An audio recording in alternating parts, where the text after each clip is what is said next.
When I told a friend last year that Lance and I had lived a life of hope, he kind of paused and said, "Hope for what? Your husband was," and he never finished the sentence. Yes, we knew that Lance had a terminal illness. And when I say that we lived a life of hope, we weren't hoping for a miracle or complete healing, but we did live with hope for a good day or a good appointment, or at the very least, not a bad appointment. About 10 years before Lance passed away, we were driving home from a rheumatology appointment and we were quietly celebrating. And I asked him a question and he didn't answer. And I asked him again and he still didn't answer. And I could see out of the corner of my eye, he was just holding his water bottle. And I was starting to get a little bit irritated because he hadn't answered me. And so I turned and I looked at him and he was having a seizure. So I ended up having to pull over and call 911. And they came and picked him up and took him to back to the hospital. And I followed them back and I was a few miles behind them. And when I got there, the paramedics had just come out from the emergency room and they told me that he had had another seizure right as they got to the hospital. And then he ended up having two more when they were trying to do a CT scan. So they had to intubate him and they put him in the ICU. And I had to talk to the resident to kind of let her know what happened during the day. And when I started telling her about the appointment, I said, we were driving home and we were just quietly celebrating that appointment. And she looked down and kind of scanned the notes for the appointment that day. And she looked up at me a little bit puzzled and said, "What were you celebrating?" And I said, "It wasn't a bad appointment." And that was it. Nothing bad had happened. After so many years of medical appointments and treatments and procedures, our hope going into any appointment was that it wouldn't be a bad appointment. And when our hope was realized, we celebrated. We celebrated everything. We celebrated all the good things and we celebrated all the things that were not bad. I love that story. I love how real it is and that you're able to share something that I don't think most people ever get the chance to experience, which is that real true hope is something that can carry you through a hard time. And we had talked about the idea that hope is not the same as wishing. And when you talked about the fact that you weren't hoping for complete healing, complete recovery, some kind of crazy miracle. To me, I think about that. That's a wish. That's like a little kid wishing for a pony that lives in a third story apartment, right? You're not, that's not reality. And that's not hope. Hope is that same kid in the third story apartment saying, "I know I've talked an awful lot about this toy, and I know I've seen it at the store with my mom multiple times, and I've had similar toys for Christmas. I really hope I get that toy." And that's probably got a good chance of happening. But the pony in the third story apartment probably isn't real. That's a wish because there's nothing to tie it to your reality. Um, I think we experience this in day-to-day life, but you guys had a very real way of experiencing true hope, which was what has a possibility of happening. Well, we know we've had appointments before when we were given no bad information or no bad results or no change. A no change is good, right? That's hope because you know that that has occurred in the past and there's an opportunity for it to occur again, and it did bring peace the last time it occurred. And so you can hold on to that and it'll carry you through to the next appointment. um Whereas a wish doesn't do that. And I think it can become discouraging. So I love that example of what real hope looks like in a tough situation. Right. And you've also brought up in the past when we've talked that hope is not blind optimism. And I really love that. And I would go a step further in saying it's also not toxic positivity because we've experienced that a lot in our life too. I think for me, that's an interesting point because I am by nature a very positive person. I've always been that way. Even when I was a kid, I had this sense of wanting to always see the glass half full. And I was criticized even as a even as a child, literally as a child, I was criticized for being overly optimistic. And I suppose that's just how my brain dealt with um, challenge or hardship. It was easier for me to think about what could be than what was.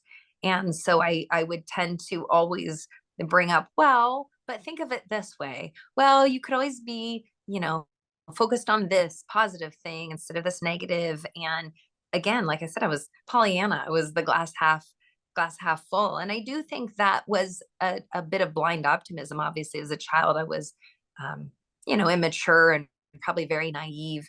But what I found as I grew to be an adult was that I tended toward that blind optimism because I couldn't handle or deal with the reality of a negative situation or the hardships of life. I didn't like looking at that. And so when people would bring their stories to me and they were hard and they were ugly and they were tragic, it was too much for me to process. So I would always try and look for the silver lining. And I do think I probably tended towards some, you know, toxic, positivity.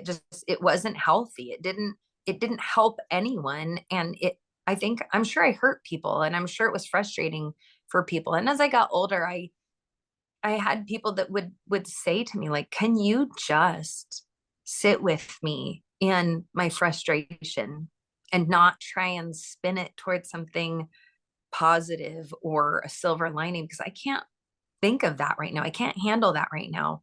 I just This is where I'm at. And I just want you to sit here and, hold my hand for a minute. Just be here with me. And as I learned to develop that part of me, I think I became more tolerant to those hardships. It's still hard for me. I'm always the first one to bring up a positive in a bad situation, but I've learned to temper that, and not least of all because I could see that it hurt people. And so I can see that that was probably hurtful throughout the course of your life with Lance, to have people bring in that, kind of toxic or blind positivity, um, without just letting you guys be honest about where you were, and instead help just guide you toward a real hope. Yes, that was damaging to us often. And that's part of the reason that we isolated a lot because we got a lot of outside opinions on the way that we should be viewing things. And I would say that despite everything that we went through, we had a pretty positive outlook on life most of the years that we were together. And it was hard hearing that toxic positivity. That was the worst thing for me because mindset definitely matters. It does make a difference in your day-to-day life, but sometimes you do just need to be honest about what is happening right now, because ignoring it doesn't make it go away. And then I'm left with all those feelings of everything that is going wrong. And then on top of it, I've got to deal with the toxic positivity too. So it just wasn't a good combination.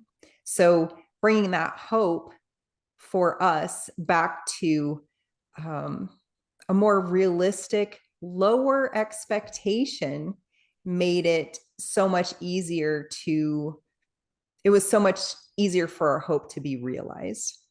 I think that's such an important point, is that you need to have that hope realized to be able to maintain it. And so cultivating a hope that is realistic and possible is encouraging, not just to you, but also to the people around you. So I think it can have a huge effect. And you guys were so impactful to me. Really, truly.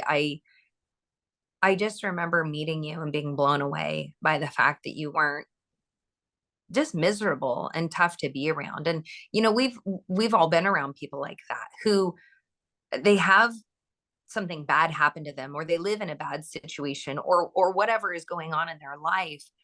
They're miserable and angry and bitter and just rough to be around. And we've talked about this. I call those people porcupines. You can't get anywhere near them. You can't approach them. You can't talk to them. They're just hell bent on being miserable.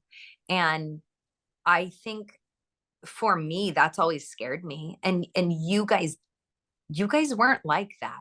You walked through your challenging situations, but you did it with a grace. And I think that hope was probably instrumental in producing that.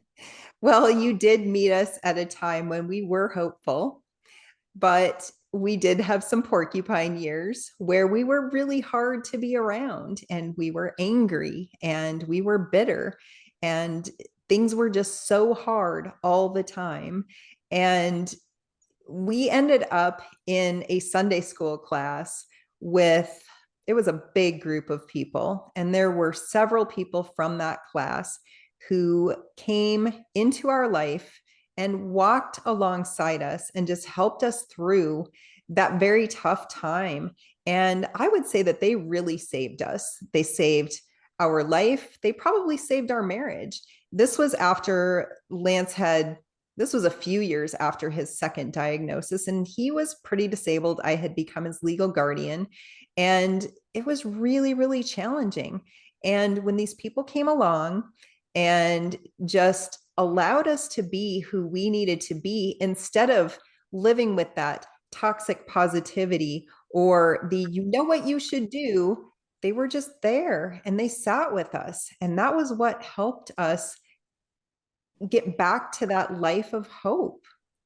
Did you find that being purposeful in maintaining that hopeful attitude, do you feel like that impacted the people around you, that it helped others around you to kind of cultivate the same thing? I I think that it did help in some ways. I don't know that it helped their hope, but it helped them. It was easier for them to be around us because they're, like I said, we had our porcupine years and nobody wanted to be around us then.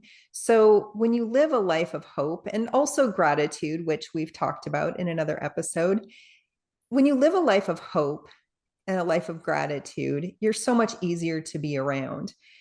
I do think that the living the life of hope may have been detrimental in some ways to us because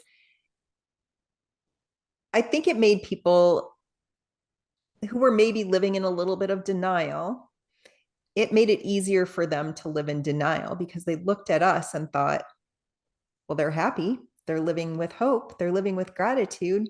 What's really wrong with them? And so I think that in some ways it did damage us, but I don't think that that was because of us. I think that that kind of gave some people an excuse who were already living in denial. I can totally see that. I think I I because of my tendency toward blind optimism, um because of my tendency and my personality, I've found that for myself that I would be going through hard things and people had no idea because I didn't talk about those things because I always, well, I didn't like looking at them. I didn't like noticing the really bad things in my life. I didn't like noticing the hard things in my life. It was easier for me to just go look at something good and ignore the things that I was going through. So I don't think I carried that out in a healthy way. I think um, I created that space for people to think everything was great and well and fine in my life, and learning that genuine hope was not the same as wishing for a miracle.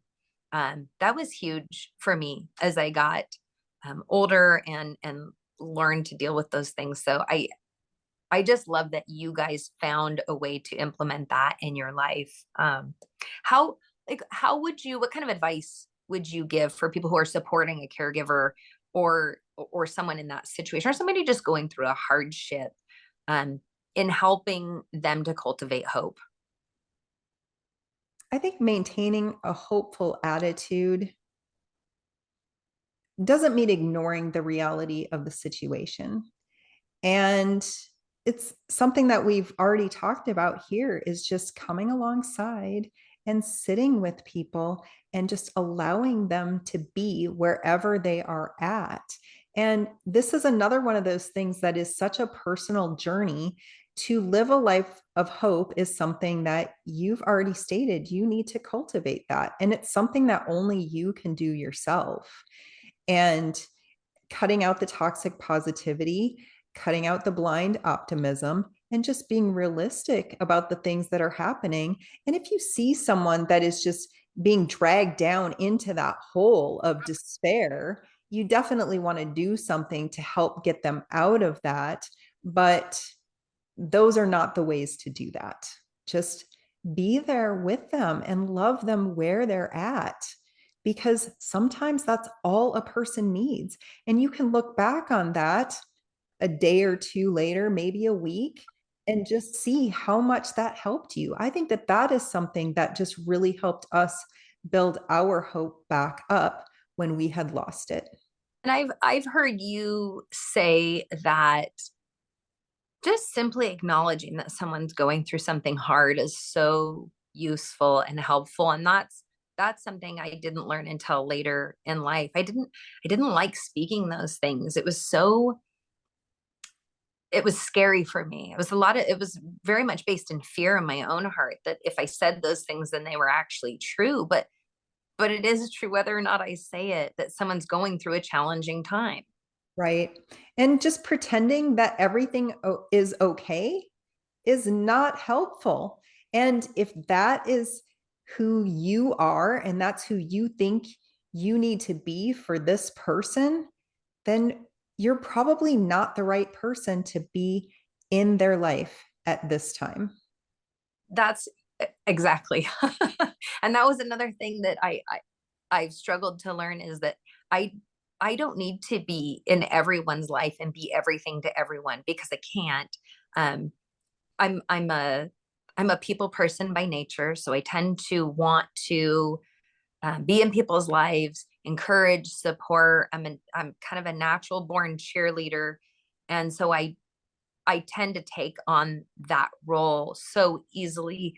But I've had to learn through some pretty tough situations that I'm not called to be in everyone's life. And if I try and insert myself somewhere that I'm not supposed to be, it's really ugly. It goes south really fast. And then I end up being more of a harm to that person than a help, and or maybe a harm to myself. And so I think that's exactly right, is knowing where you're supposed to be. And I think moving slowly into, those spaces and not jumping into people's lives, because sometimes that's a little rough and you can't jump right back out. Yes, I know it was, and I recognize that. I recognized it while I was caring for Lance. I really see it very clearly now because all those the last 12 years or so that I cared for him, I lived in such a fog. And now I look back and I can see how rough that must have been for some people. And it makes me appreciate the people who stuck around. It makes me appreciate them so much more. And I love that you and I can have these conversations and that we can be honest about maybe some of our flaws, some places where we did not excel. We did not succeed in some of these things. I love that we can do this. So thanks for joining me, Jenna, and I will see you next time. You're welcome. Thank you. See you next time.